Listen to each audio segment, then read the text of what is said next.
All right. I normally wear bifocal contact lenses, but just for when I need it, I do have a pair of reading glasses that I do hide in my beard. No, I actually probably won't need it today. Thank you. So I am Lieutenant Colonel Gary Johnston. I'm currently serving as the Senior Staff Officer for Science and Technology in Health Services Headquarters, and I manage and advise on health services research on behalf of our Surgeon General. For the final panel of the day, we have 3 presenters that will speak to U.S. and Canadian collaboration. But before we begin, I'm happy to announce that we've added a 4th panelist, Dr. Greaves. So it's better to probably call this international collaboration instead of just U.S. and Canadian. I'd like to start by inviting our first speaker to the stage, Dr. Mark Kortpeter. Dr. Kortpeter is a retired colonel with 27 years of service in the U.S. Army Medical Corps, holding numerous senior positions in biodefense and research. He is now the Vice President of Research at the Uniformed Services University, located just outside of Washington, D.C. in Bethesda, Maryland. His topic is a snapshot of research within USU. Dr. Kortpeter.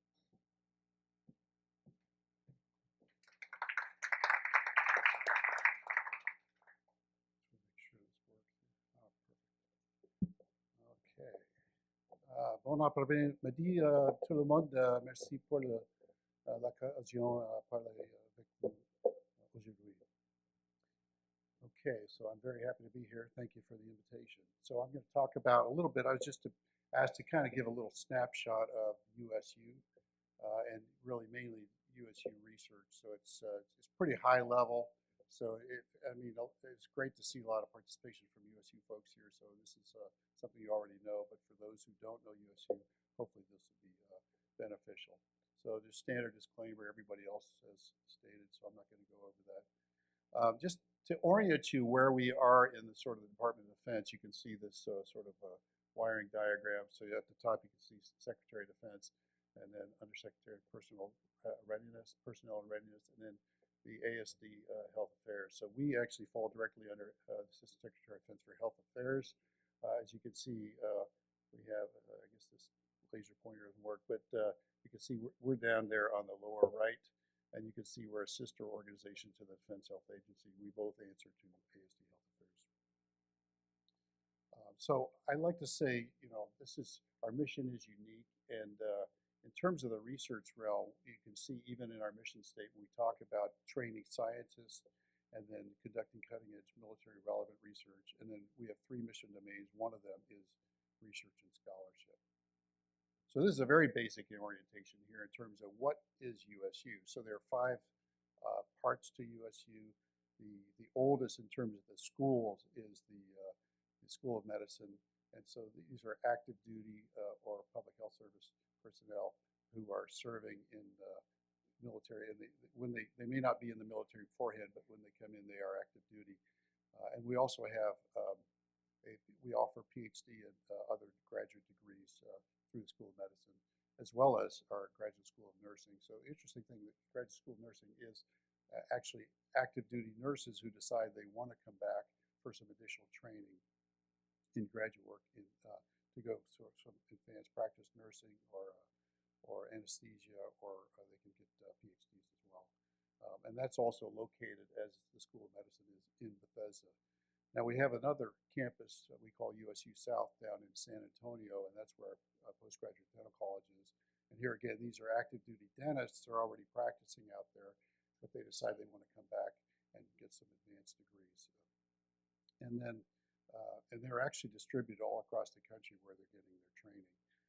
We also have a College of Allied Health Sciences, which is our newest piece of USU, which is really set up to allow individuals who are out there who are doing certain jobs that may be medically oriented, such that they can end up with some type of degree that's relevant for their life on the outside, because a lot of times people would leave the military and they've been working in a certain specialty, but they wouldn't have anything that would translate to a future position on the outside. So this allows them to get degrees that are translatable for future positions.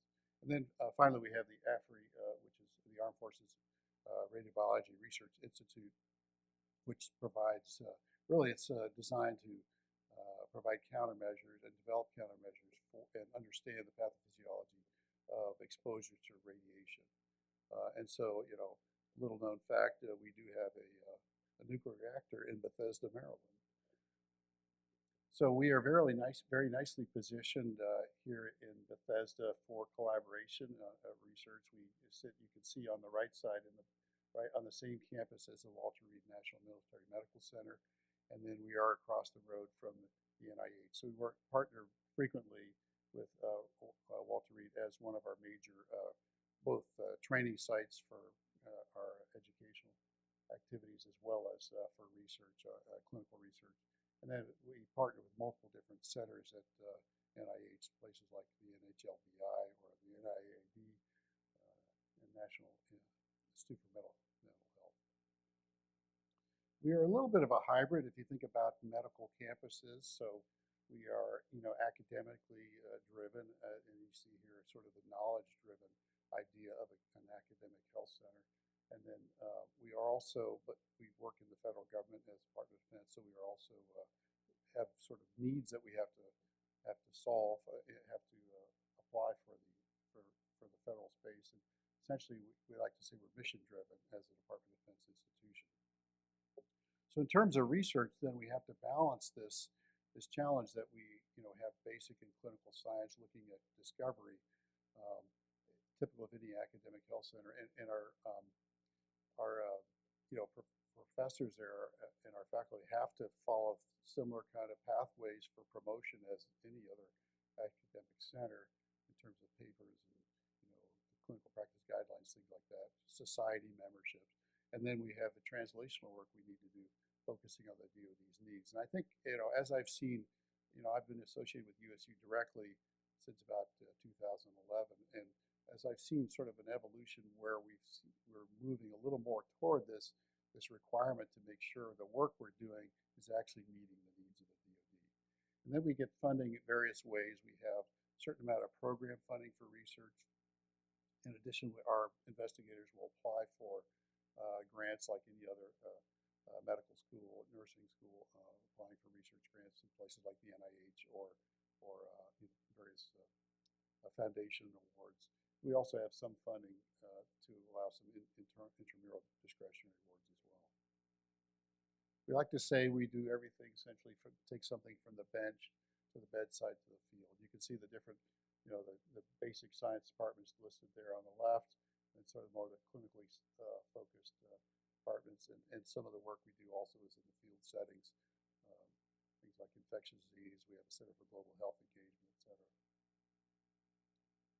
My office, I have about 105 people in the Office of Research, and I think of ourselves as really providing the foundation for the ability for research to occur at USU. So we have the regulatory oversight, we run the IRB as well as the Animal Use Committee, and then we provide certain resources that are high cost items, confocal microscopy, pathology services, and electron microscopy, so that individual researchers who can't afford that can have instruments they can use. And we also have two large vivaria, about 46,000 square feet each, one within USU proper and one at AFRI. And we work with animals, small animals, mice, rats, all the way up to mini pigs or pigs, and then also with AFRI, which is undergoing a renovation, also non-human primates. We also manage all the intramural and extramural proposals that come through my office, and then we're really there to also try to seek funding opportunities and partnerships. Is one reason why I'm here today. We have multiple different centers, and these are really task organized to handle or assess some of these military-related problems. And so these are often sort of the tip of the spear for us, bringing in folks both from the clinical and basic science departments, as well as these centers are often have footprint in some of the major military medical centers around the country. So you can see some of the work we're doing, the Center for Neuroscience and Regenerative Medicine, looking at traumatic brain injury, pain management's another one, study of traumatic stress, infectious diseases. We have a large cancer center, et cetera. So we also have a military women's research program. This was conceived back in 2016 at a military women's health research conference. There was funding provided to the tune of $1.6 million in FY and now it's up to $2.2 million. It's a very small program if you think about the fact that we have a $400 million research program, but it's a start. And we support various research activities. You can see sort of the spectrum there from basic all the way up to population science. And then the major criteria is that the USU faculty serve as the PI, but they can actually have co-PIs as fellow investigators. And it's really, the focus is on key interests of women's health. And just as a snapshot, a couple of just examples here in terms of some of the recent awards. Looking at military readiness related to urogenital health, big challenge for women in the field. Looking at potential, ease of use kits, so women for identifying infections, candidal infections, et cetera, where they can do self-treatment. Looking at prenatal mental health support. Looking at equity and disparities in back pain management and outcomes, and then finally some, racial health disparities related to uterine fibroids. You heard from Lieutenant General Crossland what a challenge that was for her, and so this is currently is the challenge for lots of other women. And how do we manage that appropriately? So in the end, we're happy to collaborate. There's multiple mechanisms we can collaborate with you all, and there's various partnership mechanisms, and a lot of the work we do, the funding will come to us, and then we work through nonprofit partners, which makes it a little simpler, more flexible. Henry M. Jackson Foundation, Geneva Foundation, Metis Foundation, makes it a little more flexible. The money can last a little bit longer, and they can do sub-awards. Once we award the funding to them, they can do sub-awards with multiple partners. So that's another way we frequently work with our partners. And that's all I have. I think I'm right within the time. Thank you for your attention. Merci beaucoup. Our next speaker is Dr. Zahir Dea. Dr. Dea began his career as a defense scientist at our Atlantic Research Center in Halifax, Nova Scotia. He's working in the field of ship signatures, eventually serving as a special advisor for the Canadian Surface Combatant Capital Acquisition Project. Dr. Dea is now the first Secretary for Defense Research and Development at our embassy here in Washington, D.C., and engages with our allied partners in defense and security S&T cooperation. His topic is working with the DRDC Enterprise.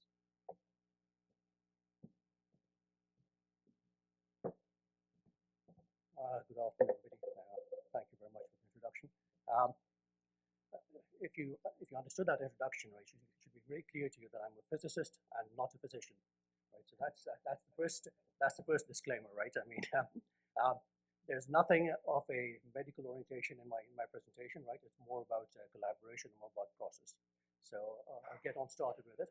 I'm glad that Mark showed an org chart, because I was going to start by saying, right, that I'm going to give you a sedative, and an org chart is always a sedative. So let's start with the org chart here. Right. So that will orient you within the Department of National Defense where DRDC is positioned. There's two branches, right? One that reports directly to the Deputy Minister of Defense, one that reports to the Chief of Defense Staff, right? And there's a central element where there's several ADMs or several departments, right, that report to both. And ADM DRDC is one that actually reports to both the Deputy Minister and the Chief of Defense Staff. Within the Assistant Deputy Minister for DRDC, right, there's a Director General for Strategic Partnerships. And it's been essential, right, ever since DRDC has been around, since I guess it had different names around 1941, starting 1941, so it had different names and has evolved. It has been partnering with several countries, the US especially, but the UK and several countries across the board, right? So we've developed a team of members, right, that work specifically, right, to identify partnerships that are going to be strategic, partnerships that are going to be enduring, and partnerships that will be mutually beneficial. So I'll move on and say a little bit about DRDC's strategic partnerships first, and then I'll introduce DRDC to you and move on to collaboration mechanisms. So within strategic partnerships, there's what we call engagement strategies. It's the third box down there. So engagement strategies is every time we have a new topic, right, that pops up, right, or something that is really of significant importance, right, that portends to weigh in on the future, something like artificial intelligence. We develop an engagement strategy where we study the landscape, within Canada, within our partners, right, and figure out how we want to engage in it. So things like AI, things like quantum, right. I'm probably betting money on this that fairly soon we'll have a synthetic biology one and a biomanufacturing one. I can't bet money on military medicine, but I'm pretty sure then that the biological sciences will appear as engagement strategies fairly soon. The box next to it is how we do external partnerships. So we have a team that is dedicated to basically writing partnerships, writing agreements, making sure that they negotiate correctly, right? Going through turning the process, right? And filing that document somewhere that enables us to actually go ahead and partner with several nations, several rallies. Not only just nations, but also partner with industry, partner with academia. And the first box says council at DRDC, right? And that consists of only 4 people. There's just four people that are in the council group. There's a councillor himself who I'm deputizing for. I'm not the councillor. I mean, he would have been here, and he's not allowed to make any errors. I can actually go ahead and wing it. So there's 2 first secretaries. I'm one of them. So there's 3 people here within the embassy, and there's 1 staff member in the High Commission in the UK. We all sit with the Canadian Defence Liaison staff and collaborate with them on all our engagements. So that's where strategic partnerships, right, and where the councillor's role is basically reaching out to our partners within the US, within the UK. Well, the person in the UK takes on a little bit of a broader role with the countries in Europe, right? Here we take on the Five Eyes, the TTC, so the Five Eyes nations, the US, which is a very large base for us, and some of the countries in the Indo-Pacific, some non-traditional partners. So that's sort of the division of how we're going to be engaging. But I haven't told you about DRDC, so now here's a little bit about DRDC, right? It's a modest organization, right? It's got about 1,300 people. I can't give you the demographics breakdown. I would say there's about 800 scientists, so 800 scientists and engineers, or computer scientists, cognitive scientists, psychologists. That's about the right number. The budget is modest, but there's been an influx of innovation funds that started in, I think, 2016 and will endure for 20 years. Those innovation funds are directed externally. That's not funding that DRDC utilizes for its research base. We have 7 centers across the country. I would like to say from coast to coast to coast, but that's not entirely true. Most of it is actually concentrated in central and eastern Canada. There's a small detachment. It's not really a center. There's a small number of people sitting on the west coast in Esquimalt. And every summer, we're up in the Arctic at either Gascoyne Inlet or at a bunch of camps that we have out there, and semi-permanent establishments in the Arctic. The 7 centers, and this is for your reading pleasure at your leisure. The Toronto Research Centre is the only one I'm going to point out. That is co-located with the Canadian Forces Environmental Medicine Establishment. Most of our human performance, most of our military medicine research, right, takes place at the Toronto Research Centre. There is some that's done through the Centre for Security Science, but I mean, most of it is actually through TRC. Now we talk about partnerships and who we partner with and what our biggest partners are. So we've got, I guess, 150 active agreements at the moment, right? And we've got bilaterals with many countries. But by and far, most of our activities take place through NATO and TTCP. So TTCP is the Technical Cooperation Program, right? And everybody knows what NATO is. I mean, the STO is the Science and Technology Organization under NATO's Science and Technology Board, right? There's several different panels under NATO. One of them, of course, deals with human medicine and human effectiveness and human performance.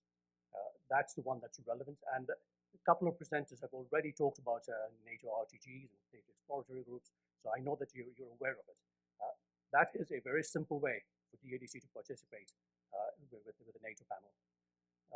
The Technical Cooperation Program, right, is also another one that has, I think it's got 8 subgroups or 8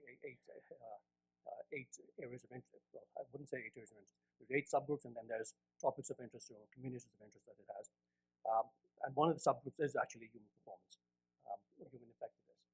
And that is also an easy entry point for DRDC to participate or to collaborate with our partners. If there has to be something done more bilaterally, right, we have bilaterals with several countries. There's Australia, UK, France, Germany, Norway, Israel, and About a week ago, we signed something with the Republic of Korea. So there's opportunities to do things bilaterally when necessary. The bilateral relations, of course, I mean, the degree of work is much deeper than the degree of work that we do with NATO and TTCP. Let's move on. That's a snapshot for the people strategic focus area in terms of partnerships. Hillary will talk about the strategic focus area for people. When you look at partnerships, I'll just draw your attention very quickly to IDEAS has funded work in PTSD, studying biomarkers and brain scans and other things that are related to it. When we wanted to work with Arctic medicine and clothing and things of that sort, we've done it with sort of 7 nations under the ICE paper, so it's called International Cooperative Engagement Program for Polar Research. And the US partner there is the Army Corps of Engineers, Corel, the Cold Regions Lab is the US partner there. Hillary mentioned in the last session about shaped body plate armor, right, for ballistic armor. That is actually also joint work with the US. It's under a bilateral. It's with the Irregular Warfare Technology Support Directorate, IWTSD. So we've got lots of things happening there, right? Let me move on and see what else. I haven't really missed anything. Yeah, well, I did miss something there. Under bilateral, we've shared I guess an app. It's called Return to Mental Readiness. So there's an app that was developed, right? And we've been sharing that with, I guess, Denmark and the Netherlands. So you'll see that all in there when you sort of have the time to peruse it. So how do we collaborate, right? If you're academia and industry, basically we do collaborative research development agreements. There's no money sharing. It's equal contribution. I've seen my time slide. Memorandums of understanding, right, are the deepest way that we do things, right? There are several of them. Some of them are broad enough to cover military research. If there isn't something that's broad enough, we can always write another one. It takes about 18 months to get one taken care of. But they're useful vehicles. They're extremely useful vehicles for government-to-government work. And if you're dealing with a non-government entity, it's usually just services and contracts and exchange of funds, right? And we're able to do all those. We have a way of assessing partnerships. Like I said, TTCP NATO already exists, right? They're across the board for all levels of access or generation of knowledge or an S&T application technology integration, right? But there's a criteria that we sort of check mark through, right, when we sort of decide whether or not to go ahead with the partnership. And once we do that, if we're going ahead with it, we have an approval in principle, and then we go through turn the wheels and get through it, right? So that gives us a way of basically getting there. How do you get started, right? If you're interested in anything that you think you want to work with us on, right? Talk to the embassy, get hold of me, get hold of Carl, or get hold of somebody, right? And we'll immediately sort of direct the inquiries in the right direction. That's all I have. Thank you very much, and I'll see you later.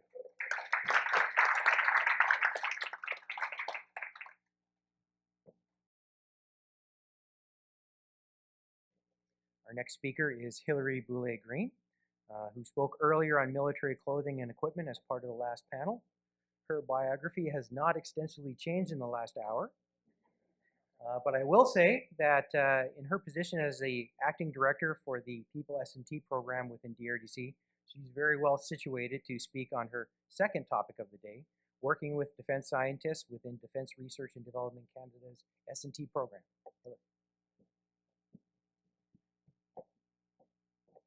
Thank you for that, Gary. It's still not a human factors engineer. Okay, thank you, Zahir, for that perfect introduction to what is DRDC. It situates us nicely for what I have to say today, and which was just to share a little bit about what our Defense Security Science and Technology program looks like and give you a bit of background. Zahir already covered this. I don't need to tell you what our mission is within Defense Research Development Canada. But essentially, we are the S&T organization. We are the trusted S&T advisor to the minister, and our job is to provide excellence and inform technology and innovation. So the Defense Security and Science Technology Program, or DSST for short, this is a relatively new entity, like all scientific organizations, and I know our allied sister labs have done the same. We're constantly trying to sort of reinvent ourselves. So about 3 years ago, we had a bit of a reorganization and a transformation, as they called it. But we moved to a model that was truly integrated in nature. So we took, as As I mentioned, we're led by an ADM, and then we are the S&T functional authority. We are one interface to deliver S&T solutions to fulfill security problems on the defense side, to provide technical advantage, to build military superiority, and harnessing the expertise of those S&T ecosystem elements. So as Zahir mentioned, whether it be through academics or industry, or our internal source of the 7 centers that we've got access to across the country, through prioritization and investment and delivery mechanism that I'll speak to a little bit more. So we've evolved, as I said, through this transformation phase where we went from a client service to more of a partnership mindset. So really wanting to bring all of the rest of the department on board and the environments that we serve to this partnership mindset for greater adoption of the S&T. We were seeing that the exploitation wasn't really happening. We could do great work, we can write fantastic reports, but we weren't seeing that uptake and the impact that we wanted to have, as well as the innovation results. So in order to allow for more efficient use of our S&T resources, because as Zahir said, we have rather modest budget compared to our brothers and sisters to the south. And so how do we spend that money to have the greatest impact? And so wanting to have integration of requirements, again, from across our services, exploiting and leveraging all of the investment tools that we have access to. And that includes the external partnerships for which Zahir just spoke. So again, making use of our 7 research centers, using this innovation program that we've set up. Again, I think a lot of our sister labs and allies have all built their own sort of innovation hub or innovation things. Ours is called Ideas. We also have the Canadian Safety and Security Program, which is outward facing, where again, defense money is used to provide funds to our other government departments to help solve some of those safety and security challenges. There's S&T innovation cells within our D&D CAF organization, so Dr. Riley at PSP, and there are other elements that we can tap into. Of course, academic and industrial partnerships, and of course, Zahir already mentioned all of our the allies S&T organizations and the partnerships that we work there. So the program framework, as I mentioned previously, we went from a very structured portfolio where we had an Army portfolio, we had a Navy portfolio, we had an Air Force one. We've now gone to an integrated approach where we look at the challenges and have kind of tried to develop strategic focus areas where these requirements would sit. So as you can see here, there's 8 of them. People, we have a combat in the virtual and physical environment, advanced platform and weapons, accelerate command, control, and intelligence, defense of North America, of course this is a big one, enable safety and security, the institution, so looking at foundational problems for the department, as well as the evolution of science and technology. Because again, as a science organization, we need to be looking, where do we need to be positioning ourselves for the next 10, 20 years, and really keeping track of those next big game changers. Again, a bit of an eyesore. I realize there's a lot of text, but I've highlighted here on the closest to me in that green box, this is the people program. So this is where our work in the women's health space will lie. You can see these are the 23-24 high-level themes, so things like culture change, what we heard about earlier today, reconstitution, that's been a big challenge for our Canadian Armed Forces. You'll see CAF population health, training and education for future environments. Again, that's an investment area that we're looking into. We've got force development, and then lastly, CBRN, defense and protection, all reside sort of in that people program. So just a little bit more in that space, because I think it's most relevant to today's audience. Based on the fact that, our people come first, and so supporting today's and tomorrow's forces with the intention that our Canadian Armed Forces are well supported, they're diverse and resilient, but that means both physically, psychologically, as well as socially. Our mission is to provide the CAF with tools and advice to leverage Canada's diversity, to attract the best and the brightest, to provide modern world-class training, support well-being, health and resilience, and promote culture of leadership, respect, and honor. So no small feat. The mandate there is sort of, what we're trying to achieve. I will not read in the interest of time. So we've received, requirements from across the department and the Canadian Armed Forces to 10 different level 1 organizations. So really quite a broad remit. 1/3 of those, I will say, though, were from the Surgeon General and the Canadian Forces Health Services organization. We're structured in 5 lines of effort. I've highlighted in blue physical and mental health and operational environmental medicine, and of course this is where the threads of military women's health lie. I've also shown in the table there how those sort of integrated requirements. So we take those requirements from those 10 organizations, I pull them together and look for those common themes. And as you can see, here are the top 5. So again, things like culture change, we spoke a bit about this morning. This has been a high priority for the department. Women's health, this is a new one. Like I said, there were threads woven throughout some of our other programs when we looked at MSKI, and there was a sort of a small element on the female space. But really, pulling this out forefront, so it stands on its own. It's not buried within, but women's health does, have its own space, and I think that's a significant progress. Population health as well. I mentioned the training technologies and analytics for future operations. Of course, reconstitution, force development, and then lastly, CBR and defense.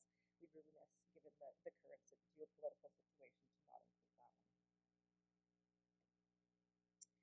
And then lastly, just a quick snapshot on how this sort of integrated program works. And again, so we receive requirements across the entirety of our environments, of the L1 organizations, and we ask them what are their S&T requirements, or what challenges do they have where they figure that science and technology can support them.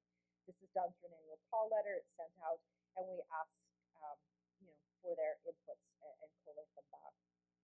All of them are received, and then they're entered into a database. We've become very progressive in capturing these things now, and so we have a database of over 600 requirements from across the organization of what their challenges look like. As we move into formulation, it's understanding the collectiveness of that again. So binning things by theme, so that our researchers in the lab get given sort of a challenge. It's not specific to the environment, but it's being able to make use of their time and making use of funding that can be leveraged then by either multiple environments or other organizations as well. It allows for a flexible project management approach. I mentioned that because, again, we're not focusing on having sort of a special forces program. We're not working with the Navy program. All of that work can be done jointly, and allows us to have a little bit more agility. We saw that with the COVID-19 pandemic, and we were able to sort of pivot some of our programs because of the way we had been set up. Deliberate partnership and co-investment where appropriate. So again, a lot of these challenges with the requirements we receive, we know they're important to these other organizations. So often that means that they bring money to the table to supplement our funding dollars, which have been really useful, and that enhances that partnership relationship that we spoke of. That formulation, again, is done sort of centrally within the corporate office, and then we decide on what that appropriate resourcing strategy looks like. So whether the challenge is best suited to be thrown out to industry, if we're really seeking that type of innovation, whether they're academic universities or networks of some. General Galito mentioned Simber, which is one that we tap into quite often, to access that and call it back, or whether they're specific, sensitive, again, classified in nature, where we want to use the expertise that we have in-house within our research centers and set up programs of work for them. And then that sort of circles through to the program execution once those programs of work are built, and that's all done in integrated fashion. So it's, again, from sort of that strategic picture to engaging our partner organizations at the sort of working level, as well as the SMEs from our research centers, to help build the solutions, build the programs of work, and then have the program execution and delivered by whichever resourcing strategy we've changed. And again, our interest now is seeking through and following through that exploitation piece to really see how the technological solutions that we're bringing, how are they being used and incorporated into the very folks that we're doing the work for, and are they being used. So I will stop there. Again, my contact information is there should we have any questions. Happy to take them afterwards. At this time, I'd like to invite the speakers back on stage for the panel discussion.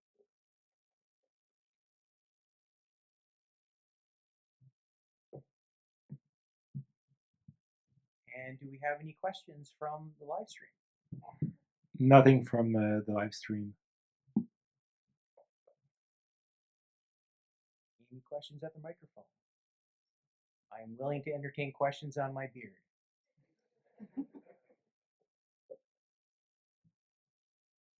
Carlo? I get to go first. Well, thank you, sir.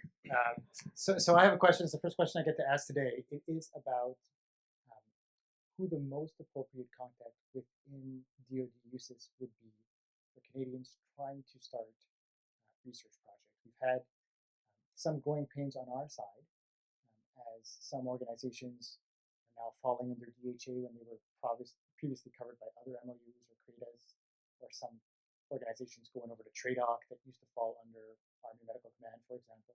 So we were hoping to have one ring to rule them all from an MOU perspective and research collaboration. We realize that may not be possible, but if we can have one point of contact, that'd be greatly appreciated. Thanks. I think the majority of the research is done through the School of Medicine. But we also have research going on at Graduate School of Nursing. Those are probably the two primary places. And then, of course, as I said, I handle a lot of the infrastructure for the research. So I'm happy to serve as a point of contact if you want, or we could have a collective point of contact, me and the two deans. If you're looking for an MOU, we can help facilitate that with. What I found oftentimes is it's good to sit down with the leadership first. We sit down and we talk about what are the specific areas of interest, and then the rubber meets the road with the researchers themselves. So then we can then decide, okay, based on these different specific areas of interest where there's potential collaboration, then we can bring, essentially have a group meet where we bring the actual investigators together, because in the end, it's up to them to try to make that connection where they see the synergy and they want to go after something together. Major General Bilodeau, do you have a question? Yes. So I'd like to know from the panelists, and perhaps for others in the room, including the UK, that are not on the stage, but I'm sure have a perspective on that. What are the biggest obstacles that you see in our international collaboration on the research front, and in this case specifically for women's health? And if you have any solution, I'm happy to go to and work with my colleagues, I guess, at the Surgeon General level to try to remove those obstacles. Thank you.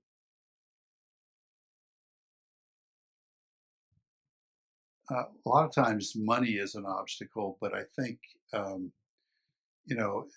so maybe not even having money, but then the movement of money. So if money is not a problem, because I understand there may be some funds, and as I showed, we have a military women's research program where we do have some funds for collaboration. So that may be not the challenge. The bigger challenge might be just how long it takes to get agreement, or which can sometimes take a long time, unfortunately. And so it's a lot of the more logistics hurdles, inertia of how long it takes something to go through the IRB. Although I think we've gotten a lot more efficient that way, it's more of the agreement hurdle. And then, are there any data sharing issues, which are sometimes another sort of, it's those logistic things outside the actual investigators coming together. Investigators can draft something pretty quickly, can probably get through the IRB fairly quickly. It's some of the data use, data sharing, and maybe, if there's other agreement approvals required even outside, at least for us outside the university, that's where things can sometimes slow down. Sorry, I think so. It really depends on the type and the nature of work, right? I mean, when the nature of work is actually quite sensitive, right? The obstacle is actually having too many partners. Typically, when work is sensitive, you just want to have a single partner. So bilateral work, right, on sensitive topics or on topics that will lead into acquisition products, right? Working bilaterally has been more useful. When I think about military medicine and women's health, right? I mean, I think, like the ambassador said this morning, it's a universal question, and being a universal sort of interest, right? I would imagine that everybody in the NATO countries, right, so the NATO forums and the TTCP forums, right, provide a very easy access and entry point for collaboration. So I would be recommending basically going with NATO and TTCP as the places to do women's military medicine. Just tracking back on collaborations and seniors having forums to actually discuss things, right? Our approach here at the Embassy of Canada, especially with the US, right, has been to have what we call, I guess, executive oversight groups. So we have one with the Undersecretary for Defense Research and Engineering. We call that the BSTX. We have one which is called the Senior Corporation Forum for the Army. We have the Senior Naval Representative Corps for the Navy, and we have a simple one for the Air Force. So we've been talking to Space Force. I mean, I'm not so sure whether we put Space Force and Air Force together. other. I mean, we might. I don't see anything at the moment that is specific for health and medicine. Health and medicine has been coming under the Army form a little bit, sometimes under the Navy form, but specifically mainly under the Army form. But there is, if there was need, and if it is deemed sort of necessary to have another senior corporation form of that sort, I think we could go ahead and progress so that the seniors on both sides can actually meet and engage and figure out what the opportunities are and advise accordingly. Thanks. All right, we have a Can I, question. can on I the add a little bit outside. to that, to my previous? See, the other thing is, I think once you have the top cover, you know, one of the challenges is, of course, narrowing the focus. What is the specific, you know, aspect you're going to look at, and the biggest sort of the long pole in tent I've always found with any research project is, if it's especially if it's a clinical research project, is to try to get enrollment. So you have to make sure you're picking a specific topic where you know there's enough of a, you know, enough of a problem at a site, or, you know, or multiple sites where you can actually have the accrual, so you can actually get the N you need to you know, get the have the appropriate data. The other thing is in terms of mining data, because we did hear earlier, you know, there's lots of data sources. It's a matter of deciding on the problem and then mining that data. The challenge, of course, in terms of an international collaboration is your data in such a way that similar to ours, and then can we align that so we're asking the same question and making sure we're getting the, you know, the information correctly from both data sources, and that we're able to combine them appropriately. So we have enough time for one more question on the floor, and then we have one question left for the live stream. Sir, this is the Dickman Wallace question for USU. So one of the greatest collaboration fronts in the multinational front at USU is the Center for Global Health Engagement. In particular, it's the Global Health Certificate Program that exists at USU under Colonel Bodig, where there's many women's health initiatives as well as many others. As Colonel Bodig transitions from his position, how do you plan to ensure the continuity of that program, which has many multinationals involved? I have to plead some ignorance here. I'm not sure. I'm not familiar with that program. I'm familiar with the Center for Global Health Engagement, which does a lot of, you know, funding for research for the COCOMs and their needs. But I'm not familiar with that certificate program, so I'm not as much on the educational side. But apologize. So that program has at any given time about 300 students in any one of its courses at any given time.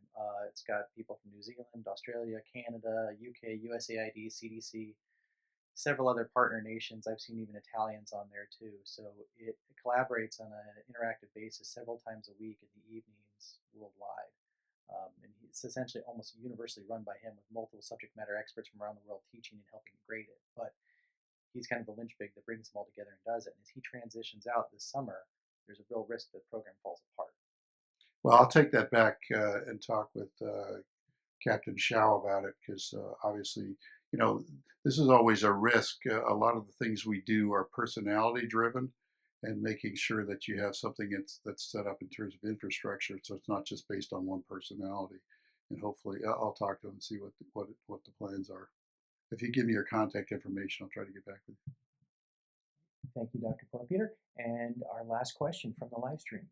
Yes. So from Dr. Karen Bree, what are challenges in the Canada, US, UK military for frontline uniformed clinicians to input into their military's research gaps and priorities, and or to be involved themselves with military women's health research?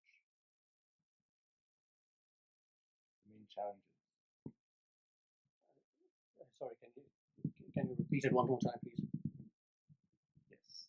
So, what are the challenges for frontline uniformed clinicians to input into their military's research gaps and priorities, and or to be involved themselves with military women's health research?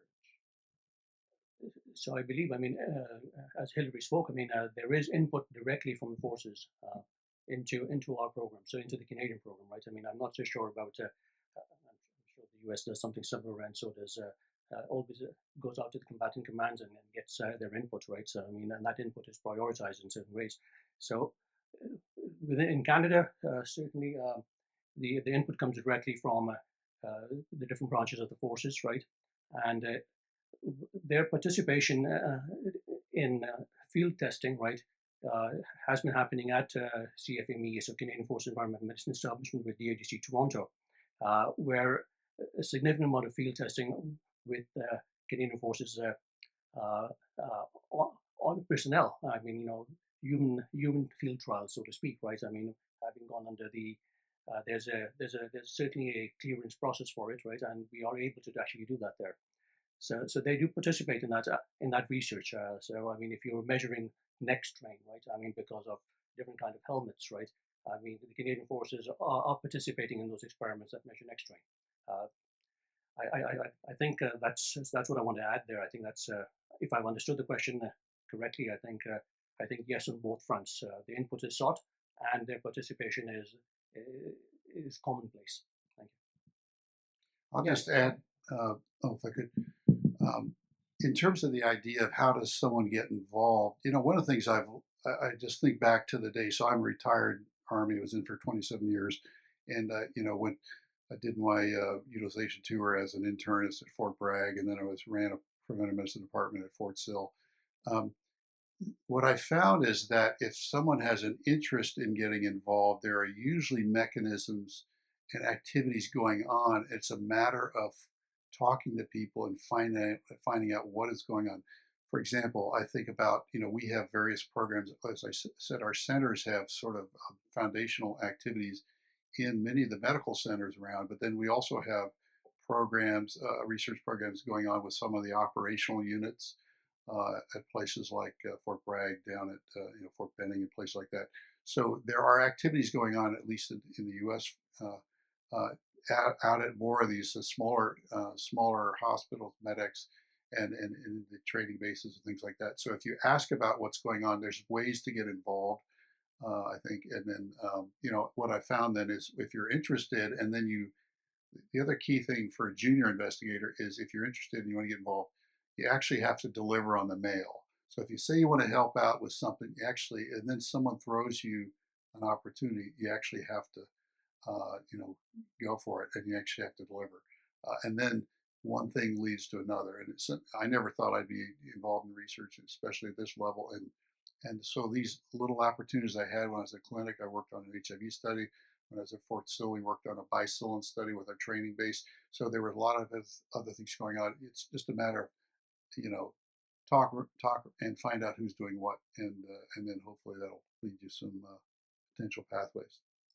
One other option for members of the Canadian Armed Forces is the Surgeon General's Health Research Program. If you go on to the Defense Information Network and just simply type in Surgeon General's Health Research Program, you should be able to get to the portal. And within the portal, we actually have the ability for members to conduct research, either just simply endorse programs, a project that you might have a personal interest in on a topic of military interest, or there's also the opportunity that you can apply for funding to have your research actually funded and supported on behalf of the Surgeon General as well. These are just two options. I said, if you go onto the network, you should be able to find it. If not, if you reach out to me, I'm one of the managers of that portal, and I can certainly assist you if you'd like to put in a research proposal. Thank you. And I'd also like to thank now our speakers for the final panel of the day.